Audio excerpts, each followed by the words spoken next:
Incoming transmission from the future, Vancouver AI Community Meetup. Mirjana works at Northeastern. She's a professor, she's a researcher, and it's a lot different tale that she has to tell you than what Nicole's talking about.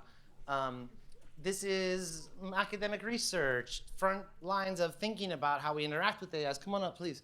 And you know, one of the things I put on the marketing of this, like what does it mean to be human in the age of machines? Like this is like what I think about a lot. This is why we present Holy Mother of the Void in her embodiment dancing and stuff like that. Thank you, Marina, for being here for a year and bringing, you know, like what does it mean to be human in this age, you know, like what's unique about us and stuff. And so at the other end of that, we have Mirjana, who she introduced me to Philippe, who I've already said how much he means to me, and I have that to thank you for. But you've also introduced me to this idea of synthetic personas. And so we hear about synthetic data a lot, particularly when they talk about like hitting the edge of scaling laws, and we sucked up all the data on the internet, but don't worry about it, they're gonna make more synthetic data and they'll train the future AI models on that. And I start to think about synthetic data, and then you start to think about like synthetic audiences. I'm into this idea of synthetic audiences right now. Like I'm about to start coaching a Google lab for journalists, and a lot of them are interested in synthetic audiences right now. The idea that I can make 1 million people that are like the people that I want to target or that already read my thing, and I could run whole business plans or future models on my synthetic audience, and then that gets me back to the work that originally captivated with you, was around synthetic personas and stuff like that, and synthetic people. And I didn't even understand it at the time. I feel like it's taken me 9 months to even really kind of get to the next level down, but I'm really excited that you're here, and I welcome you to say whatever you want for as long as you want, you know. Thank you, Chris. Thank you, everyone. Really nice to see some of familiar faces, some of new faces, and I have to acknowledge, I remember first or second meetup, I have to acknowledge you got big, but not you personally, you as an audience got big. So also have to acknowledge, besides Canadians, Americans, there is a Serbian here, and knowing Eastern European humor, this is not a moment for stand-up. So I'm gonna switch to personas, synthetic personas, and the research I'm doing at Northeastern. So thank you, Chris, for the introduction. My name is Mirjana Prpa. I'm a professor at Northeastern University in Vancouver. It's Northeastern, not Western, even though we are in Northwest, we get it all the time. And my research is on topics that relate to virtual reality and large language models.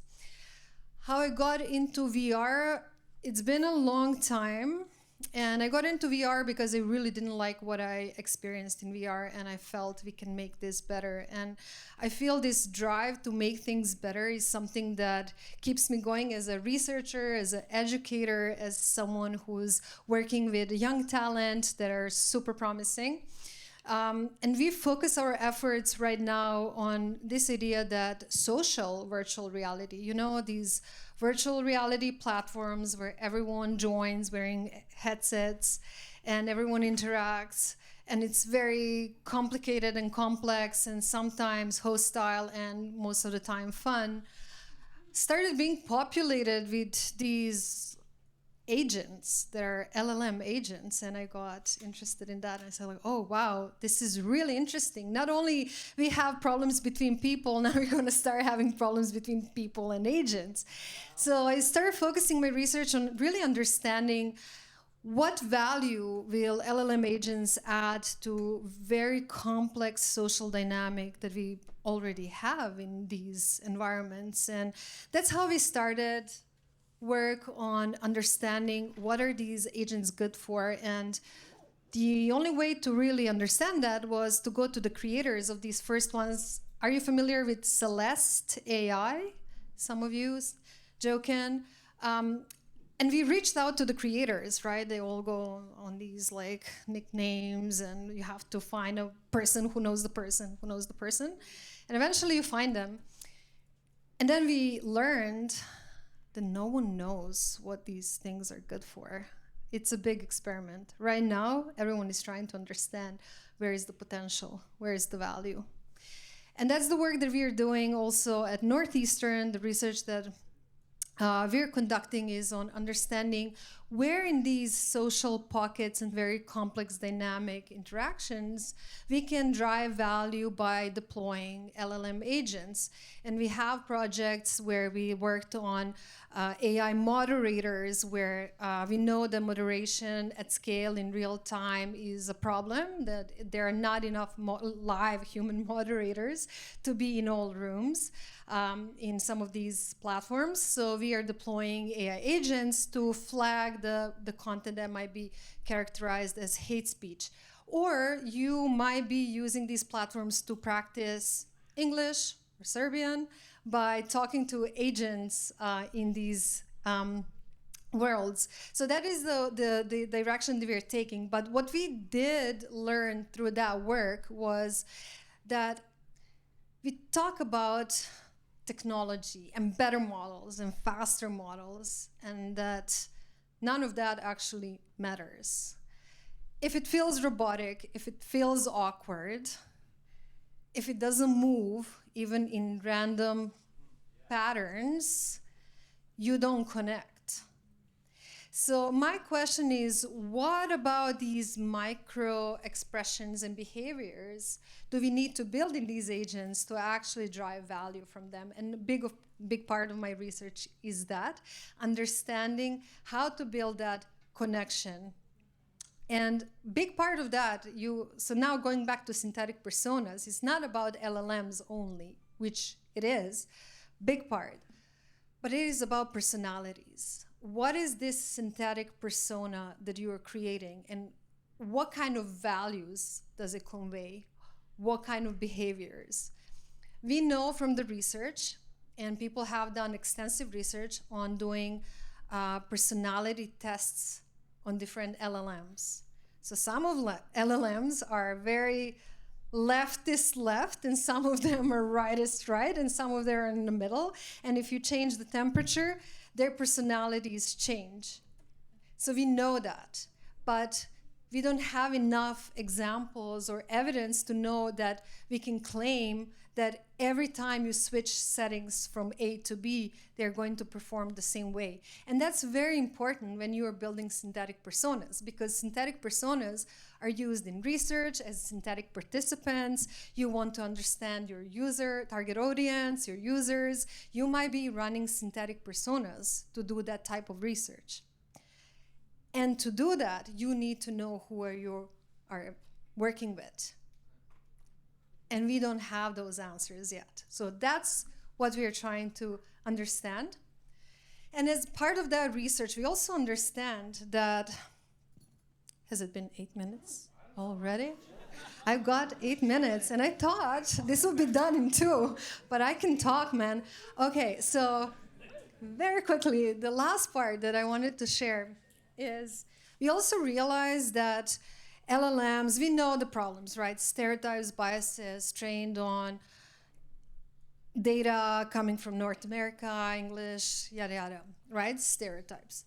But we realized that very often in my classroom, I work with computer science students, and I teach human-computer interaction class, human-centered design processes. They need to work with people.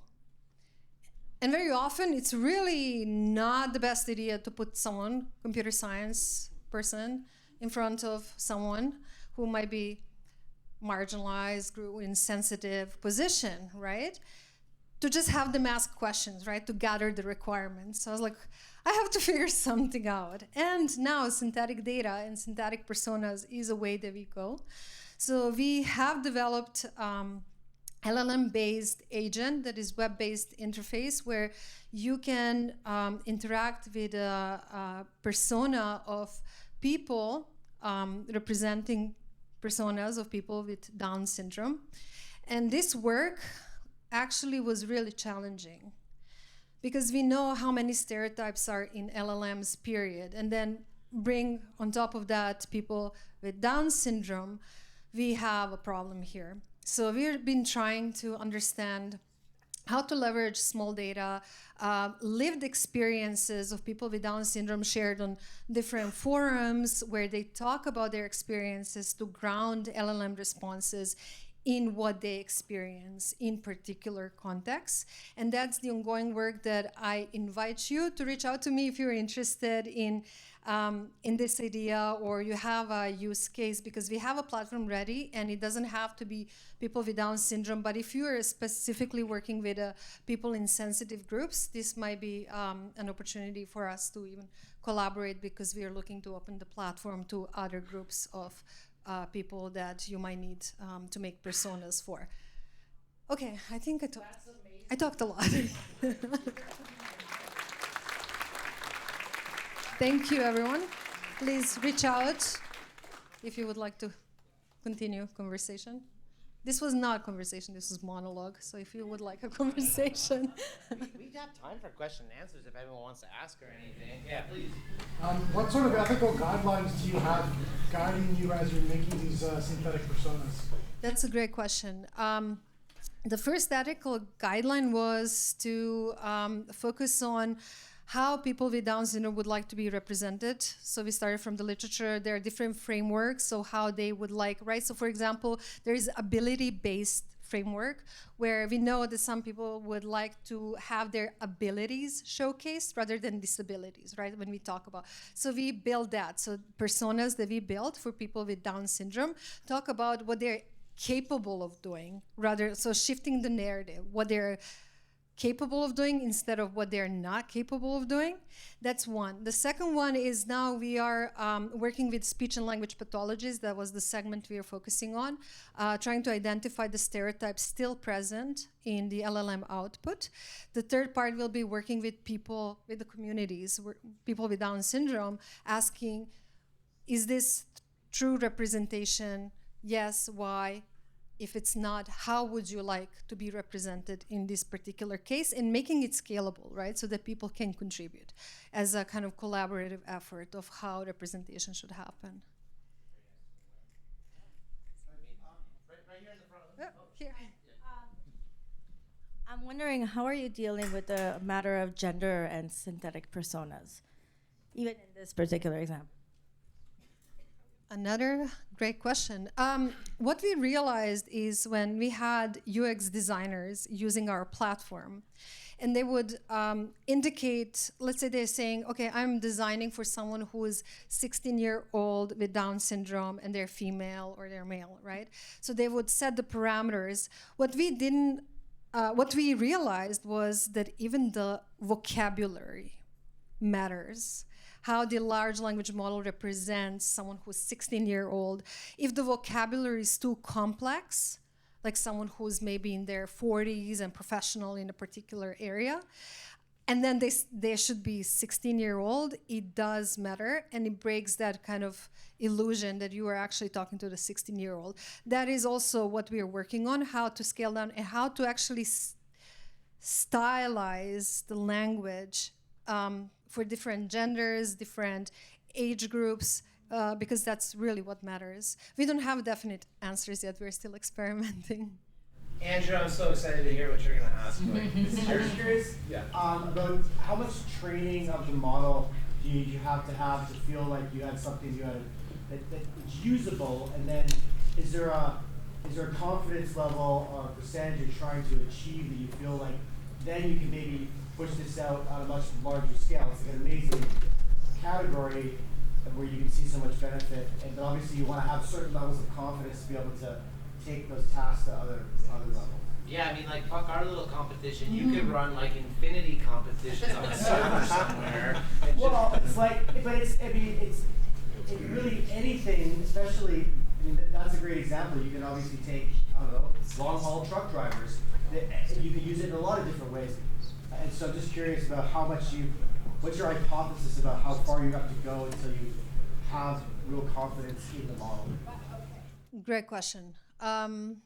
So for confidence levels, so what we did, we fine-tuned.